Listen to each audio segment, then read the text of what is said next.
The following talk was given at the Insight Meditation Center in Redwood City, California. Please visit our website at audiodharma.org.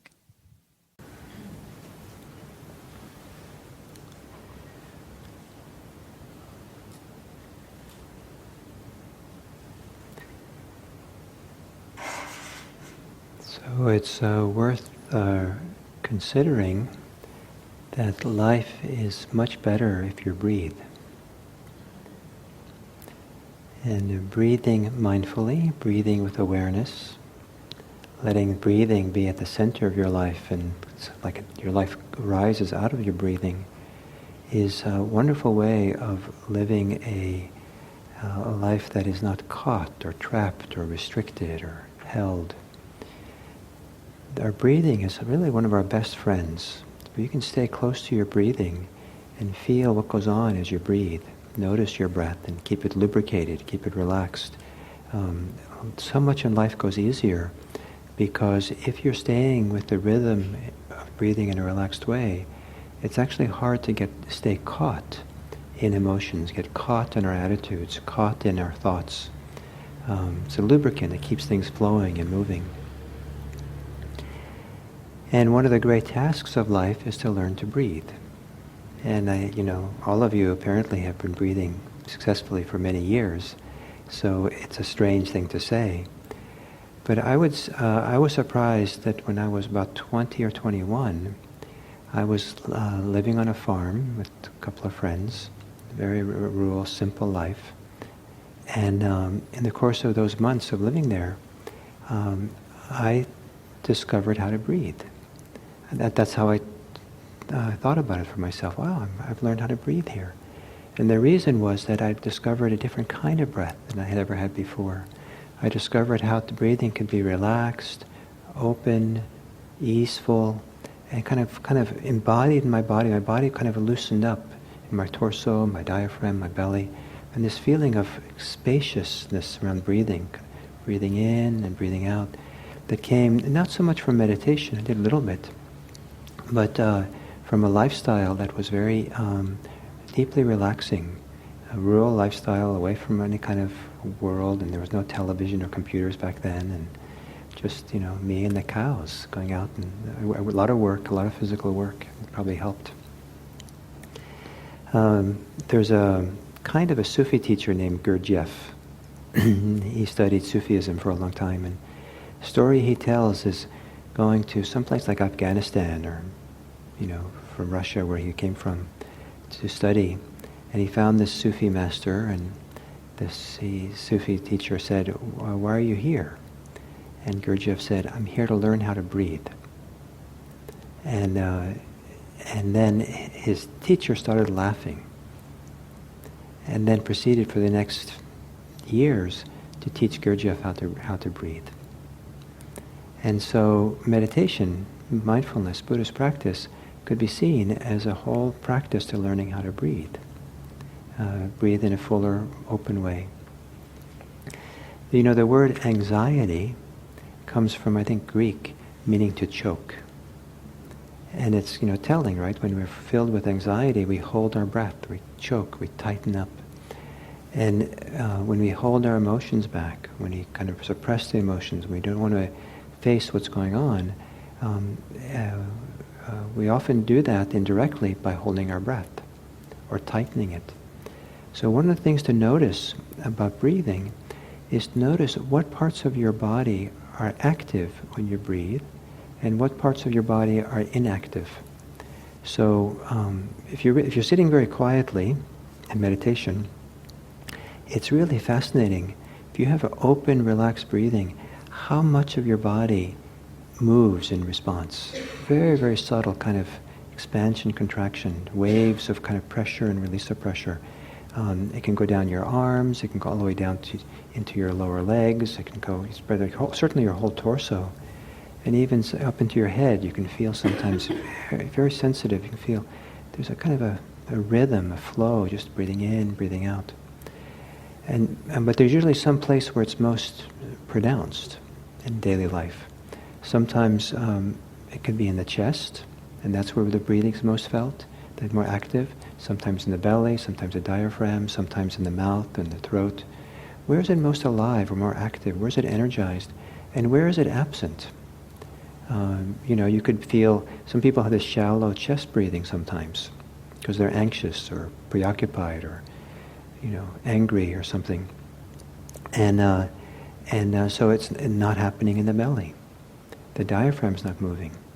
And if we really want to fill our lungs with the most amount of air, we want to have the diaphragm operating as we breathe. And we know it's operating if the belly, as we breathe in, the belly expands. Because what's happening, I probably know this, is that in order to suck air into your lungs, the diaphragm, which is kind of cupped, has to be pushed down flat. And as that diaphragm pushes down flat, it pushes against all the organs below it, and it expands out. I don't know if you've ever had a chance to see a cadaver that's been, opened up. There's no space in there. It's pretty packed in there. So when the diaphragm moves down, it pushes all the stuff that's in there and expands out. But if we're only breathing kind of tight and shallow in the chest, we can't get a lot of air in. And so if we can't get a lot of air in, we're not getting as much oxygen into our whole system. And the whole system kind of begins to kind of get kind of dull or held. And so to learn how to kind of notice where you're breathing, how you're breathing, notice where it's held, where it's tight. And it's going to be little movements of tightening and being held throughout the day. For all kinds of reasons, not necessarily because you're, attached to something, but driving, you can notice you're driving and you find that little shifts in how you breathe, depending what's happening in the traffic around you. Shifts in when you're talking to people. There's shifts in how you hold and what you're concerned with. Noticing all the little shifts. And as you notice all the shifts of where it gets held, the belly goes in and gets held tight. The chest gets held. We don't breathe out all the way. We don't breathe in all the way. All these things going on is a support for us. It gives us the opportunity then to relax. And relax into a full breath. A full breath is not something we need to force, but something that we allow for. And so most of the problems people have with breathing is because there's effort being put in holding ourselves, resisting something, trying to cling to something. But to relax, to be able to exhale, and in the exhale, let go. And if you kind of get a sense of that, you can do a lot of letting go in the exhale. Just kind of relax, let's kind of take a deep breath, and then kind of just let everything kind of go and relax and settle. The exhale is a phenomenal friend. Just let go, let go. And some people, when they let go and the exhale, they get uncomfortable, because that kind of deep letting go, it also for some people feels like they're giving up control. And so they can't let go all the way because they have to stay in control. But to really let go fully and let the breath easefully breathe itself, there's a lack of control, giving up of control. When we're trying to control our life and control our minds, it tightens up the breath. So to let go fully. And let everything dissolve. Let go of the exhale. Let go fully, so that the end of the exhale, it becomes space. Or the end of the exhale, it becomes stillness. Or the end of the exhale, it becomes a pause, a quiet space. And then allow the inhale to arise. A wonderful expression about the inhale is you can just take a moment to wait at the end of the exhale until the inhale surprises you. Don't breathe until you're kind of surprised. Oh, there it is. And then kind of watch it, follow it all the way. Accompany your breath. And then as you feel the inhale in your body, feel if there's any places where it's uncomfortable or tight or restricted. And you can feel it sometimes in the chest, maybe you feel, or the chest, or the rib cage, or the solar plexus area. It doesn't really, you can feel kind of, it bumps up against some tension or some holding or pressure, and it can't go all the way out. The breath can't really, the in-breath can't really fill completely because there's a little limitation.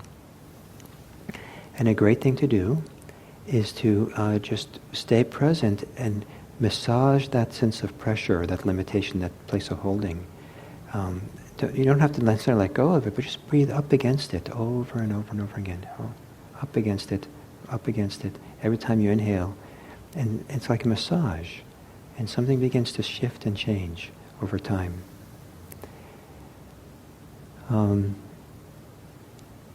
So much of our life is tied to our breathing.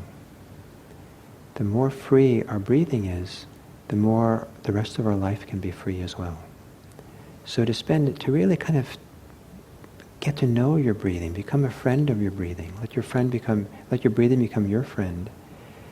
It's like one of the most precious things you can do. And, we're not taught that growing up in school. The breath is important. Stay close to your breath. If anything, if you go to your teachers in school, say, teach me how to breathe, I think they're going to think, you better go back to your lesson. We're doing math right now. But you're not really taught how to breathe.